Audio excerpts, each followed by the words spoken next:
my last video, I discussed how you can use various grounding methods to make yourself more focused on the present and bring your brain back from the PTSD flashback.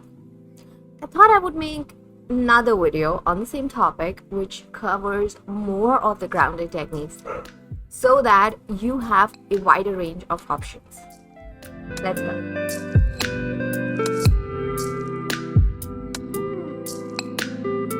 Hello everyone and welcome back to Guilt-Free Mind. I am Dr. Shruti Bhattacharya, the author and owner of guiltfreemind.com. The link to the blog will be there in the description section, so please go check it out. If you're a returning subscriber, welcome, and if you are new here, I hope you find these tips and tricks helpful if you are suffering from PTSD. PTSD is not that uncommon as we like to think it is. It does not only affect war veterans, it affects a lot of people who've been through past traumas. So in my previous video, if you haven't checked it out, I will put the link up right over here or there. I think it should be there. I'm not sure. So anyways, the link will be somewhere over there and you can check out the previous video which contains most of the grounding techniques for PTSD, how you can bring your brain back into the present moment from the past where it might feel stuck, or you may feel that you are not able to escape the memories, escape that scenario which was traumatizing for you. In this video, I will be discussing some more grounding techniques. Now, these grounding techniques are basically helpful in managing the distressing symptoms that occur with PTSD, like elevated heart rate, anxiety, panic, that flight or fight response. If you're starting to feel detached or dissociated from your present, these grounding techniques can bring you back and show you what your present is, and that you don't have to stay in your past anymore. If you haven't subscribed to this video, please do so. Please hit that like button, subscribe button, ring that notification bell so that YouTube can notify you every time a new video releases from this channel. Okay, let's get into it. So there are many different grounding techniques. There are some techniques that you can do yourself, and there are some techniques for which you can ask someone else to help you out with. So one of these techniques are soothing techniques. You can just soothe yourself because emotions are running high. When you have PTSD, emotions are running high, heart rate is running high. Basically everything is like on a hyperdrive.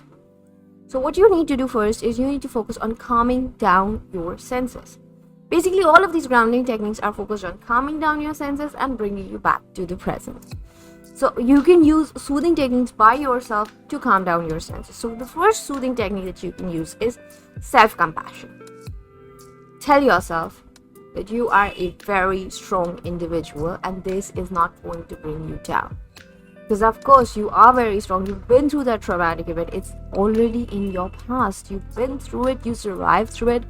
And you emerge as a stronger person. So tell yourself that this moment will pass and things will get better. This is not your present, it's in your past. Be kind to yourself and speak to yourself as if you are talking to a friend. What would you tell a friend who is going through a situation like yours? What would you tell that person? How would you help that person combat the situation? By words. Use those words for yourself. Point number 2, visualize a safe place.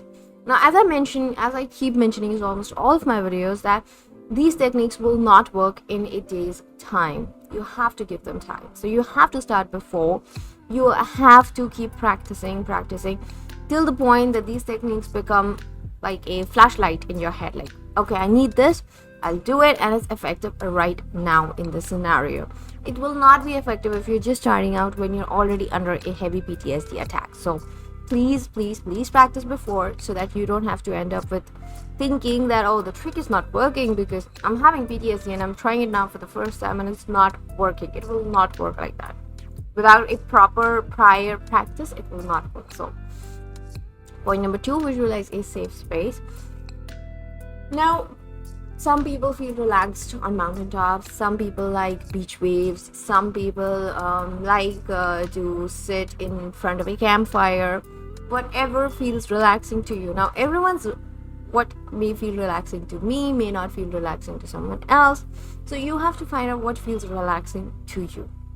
So visualize this safe space. If it's a campfire for you, then think that you are sitting in front of a campfire, people are singing and there's music flowing in the air, and you've got your friends and people you like with you, and they're laughing, cracking jokes.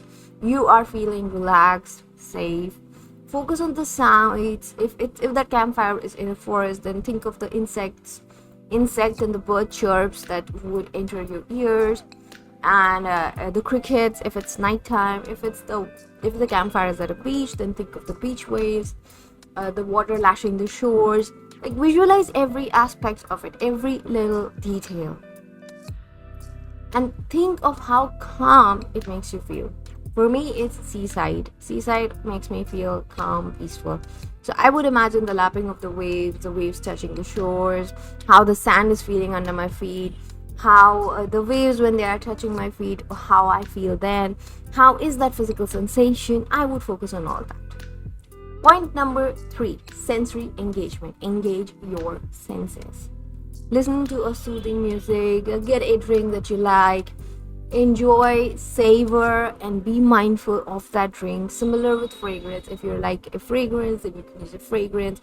You can put your entire attention into it. Okay, what is the exact smell that I'm getting in my nose? Why do I enjoy this fragrance? Why is it's so calming? Revel in that calmness. And or you can eat your favorite food item like a chocolate if you're a chocolate lover, or if you like cake, or if you like pastries. Get one for yourself, eat it, and think and focus on the taste of the food and how it makes you feel. Now, the next grounding technique is self-hug. Just like self-love, you can also give yourself a self-hug. A lot of the times when those with PTSD, they when they're having flashbacks, people go and give them a very tight hug, like cover their whole body and give them a tight hug till their sensory system calms down. So self-hug kind of works in a similar manner, but here you are hugging yourself. So you have to cross your arms over your chest like this, and then you start squeezing. So it's like you're giving yourself a hug, and it should be a bit tight. It should just not be like, this is not a self-hug.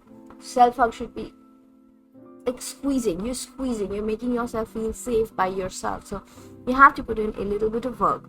You have to squeeze yourself gently, but apply a pressure that feels comforting and not like someone's literally grabbing you and wants to hurt you.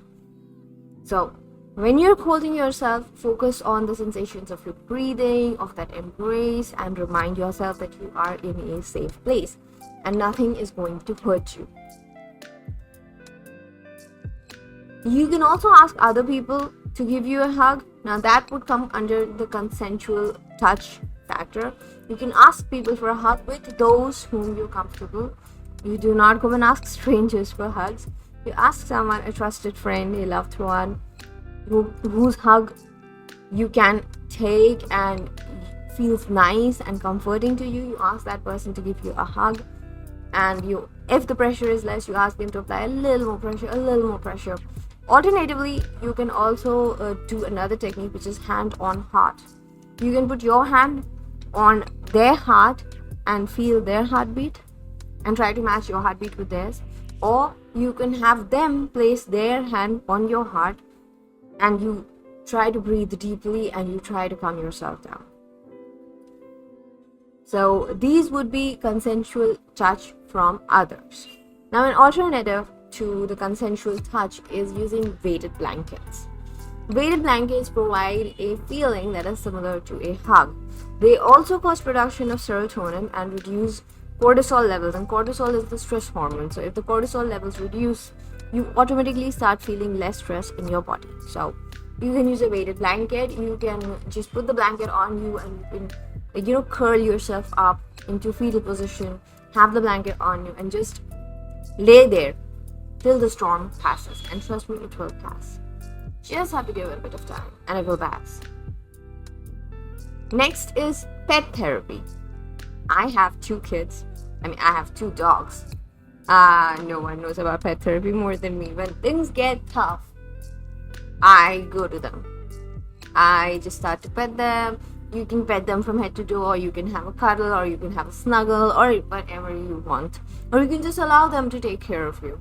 Because my kids would come, Zeus would just sit on my lap, find a way to make himself fit. He does not fit in my lap. I'm a small person and he's a big boy, but he makes space and he somehow puts his butt in there, finds enough space to make it a lap, and then he'll proceed to give me kisses and give me hugs and sniff me and make me feel better. Dada does the same thing, minus the lap. He is more mature and he knows he won't fit in, so he'll come, he'll sniff, if I'm really sad, he'll try to sit close to me, he'll lean against me. And all of those factors, and just touching them and just petting them and giving them cuddles make me feel like it's all going to be okay. We'll get through this. So if you are someone with PTSD, you can try this with your pets. If you don't have pets or if pets are not allowed in your house, you can also go to a nearby shelter. If you have animals on the road, obviously with care, you can approach them. I actually take care of many dogs who live on the road, so it's not a big deal for me, but it can be a big deal for others. So you can make some friends who live nearby, or you can have your friends who have dogs, bring them over, or cats, or any animals that you're comfortable with, and you can do pet therapy. Now, the important consideration here is that, as I said before, what works for one person may not work for another person. So of all these grounding techniques, you will have a bit of hit and miss. Everything will not work for you, or maybe a lot of things will work for you. It depends entirely on you. Just as I said, what works for one person may or may not work for another person. So you just have to try and figure out what works the best for you, and whatever is providing you the maximum results, just stick with it, practice it, so that every day you can work on it, so that it gets so easy to bring it into action that when your PTSD strikes, you can just get to it in the snap of a finger and control your PTSD by yourself. If you have any queries about this video or the previous one, or about PTSD, productivity, mental health, anything, just put it down in the comment section and I will either make a video on it, or if it's a small explanation, I will provide it in the comment section itself. You can also reach out to me on my live stream. I live stream on Twitch almost on a daily basis, or you can reach out to me on any of my social media channels. I will try to help the best I can. So good luck with your PTSD. It gets better if you try and if you work really, really hard towards it. But yeah, you have to work really, really hard. It's not an easy road. I'll not say that it's a phase, and I will not say that it's an easy road, and I will not say that you'll just snap out of it one day. It needs a lot of hard work and it needs a lot of dedication. So if you can give those two factors to your problem, then you can get rid of your problem in the future. So good luck, and thank you so much for stopping by. I really appreciate your presence here. I'll see you in the next video. Till then, bye bye.